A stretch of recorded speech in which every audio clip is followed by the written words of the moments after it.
बताइएगा, मैं बोलना शुरू अभी नहीं, आप भी सर शेयर इधर ही करेंगे।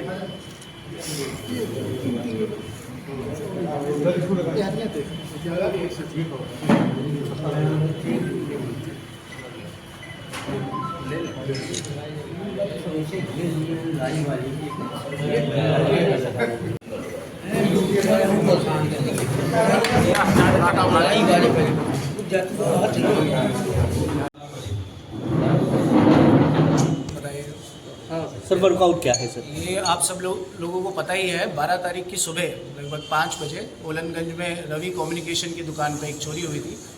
ये चोरी के बारे में जब हमें पता चला तो हमने इस पे मुकदमा पंजीकृत किया और सीसीटीवी का अवलोकन किया तो हमने पाया कि 5 लोगों द्वारा एक स्पेसिफिक मोडस ऑपरेंडी को यूज़ करते हुए, जिसमें एक कटर का यूज़ हो रहा है, चादर से दुकान को छुपा के चोरी करने का प्रयास किया गया। तभी हमें ये, क्योंकि एक बिल्कुल क्लोज केस था, इसमें सिर्फ हमें 5 लोगों के बारे में पता था जो हमें सीसीटीवी से पता चलता था। ना तो उन्होंने कोई वाहन यूज़ किया था, ना कोई मोबाइल से कोई हेल्प मिल रही थी, लेकिन फिर भी मैं कहूँगा एसएचओ कोतवाली की कुशल लीडरशिप और हमारी टीम जिसमें सुनील यादव ने उसको लीड किया था, उन्होंने जब इस मोडस ऑपरेंडी के बारे में और जांच करी तो ये पूर्वी चंपारण का घोड़ा सहन करके एक जगह है, वहाँ के कुछ चोर जो पहले भी कोतवाली में 2 साल पहले चोरी कर चुके हैं, तो उसके बारे में हमने और पता करवाया। फिर हमारी टीमें, जो एक टीम पूर्वी चंपारण गई और एक टीम यहीं पे इधर ही हमारे जनपद पे काम करती रही, दोनों की टीमों का निरंतर कम्युनिकेट करते रहे और वहाँ से हमने मुखबिर से और लोकल पुलिस से हेल्प लेके हमने ट्रैक करवाया और इन्हें कल रात लगभग 9 बजे के करीब 5 में से 3 लोगों को हमने गिरफ्तार किया है।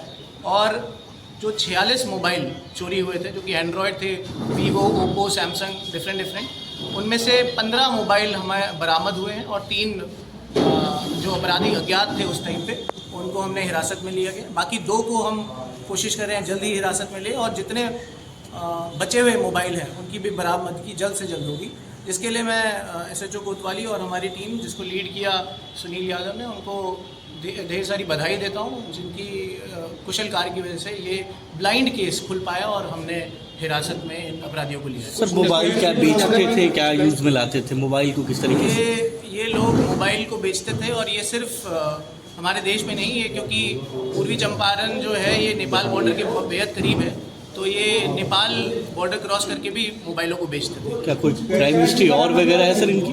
क्राइम हिस्ट्री सर इसमें एक अंजय कुशवाहा है और एक अनीश कुशवाहा है, ये पहले भी क्राइम कर चुके हैं। और इन लोगों की टीम सिर्फ यूपी में नहीं, सिर्फ बिहार में नहीं, ये हरियाणा, दिल्ली और नेपाल में भी चोरी करती आ रही है। इसमें अंजय कुशवाहा को तो 4 साल नेपाल में सज़ा मिल चुकी है और अभी हरियाणा की पुलिस ने भी कुछ साल पहले अंजय कुशवाहा को अरेस्ट किया था। तो इन लोगों पे क्राइम हिस्ट्री भी है इनकी, और ये बहुत ही अच्छा हुआ कि ये अभी पकड़े गए हैं, वरना ये आगे भी ऐसी चोरियां को अंजाम देते। कोई और बड़ी घटना को सर इन्होंने अंजाम दिया है?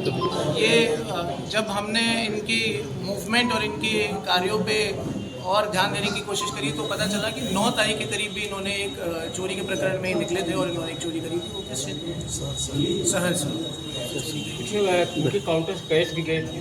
हाँ, कैश भी गए थे। कैश के बारे में हमने जो पता लगाया तो 450 रुपये हमें पता चले, जो कि रवि कम्युनिकेशन के नाम से कैश निकाला गया था। मेनली ये घड़ी और मोबाइल चोरी करते हैं और उस टाइम गले में 450 रुपये ही कैश थे।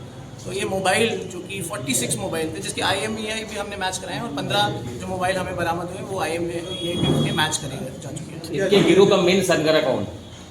ये इनमें इसको लीड ये अंजय कुशवाहा ही करते हैं और इन्हीं के और भी दोस्त हैं जो वहीं उसी पूर्वी चंपारण में सब मिल के रहते हैं और एक साथ टीम बना के थोड़े थोड़े टाइम बाद ये अलग अलग जनपदों में जाके चोरी को अंजाम देते रहते हैं। तो अंजय कुशवाहा को हमने इससे पूछताछ करी तो इसने पूरी अपनी बताया कि कैसे एक गोविंद नाम का लड़का है, उसके साथ इन्होंने पूरी प्लानिंग करी थी और इस चोरी की प्लानिंग करके इसका अंजाम दिया। क्या कोई लोकल इन्वॉल्वमेंट या रेकी किस टाइप से? अभी तक हमें कोई भी लोकल इन्वॉल्वमेंट नहीं मिली, लेकिन हम इसकी तफ्तीश आगे भी जारी रखेंगे। अगर कोई लोकल इन्वॉल्वमेंट मिलेगी तो उसको तभी सज़ा दिया जाएगा, क्योंकि अगर कोई लोकल इन्वॉल्वमेंट है तो हमारे लिए बहुत खतरे का साइन है और इसको जल्द से जल्द अरेस्ट किया जाएगा। बट अभी तक हमें ये पूर्वी चंपारण के 5 लोग ही पता चले जिन्होंने ऐसा किया है। ये लोग कैसे टारगेट सेट करते थे सर? टारगेट इनका यही होता था, ये लोग पहले रेकी करते थे। अब जैसे इसमें गोविंद ने पहले इस एरिया की रेकी कर रखी थी और पता लगाते थे कि ये एरिया में, क्योंकि इनके पास शटर को कट करने का एक कटर है जो यहाँ पे रखा हुआ है, जिसको ये देखते थे और ये उसी तरह प्लान बनाते थे कि इस एरिया में या कोई नई मोबाइल की दुकान खुली है या कहीं मोबाइल काफ़ी महंगे मोबाइल बहुत सारे रखे हुए हैं, तो उसी के हिसाब से ये प्लान बनाते थे। पहले रेकी करते थे, फिर उस एरिया में आते थे और एक दिन पहले प्लान करके रात में निकलते थे। और ऐसा नहीं है कि एक ही दुकान में जाके करते थे, ये ट्राई करते रहते थे डिफरेंट शटर को काटने में, और जिसमें ये सफल होते थे उसके सारा सामान को बैग में भर के तभी वहाँ से चले जाते थे।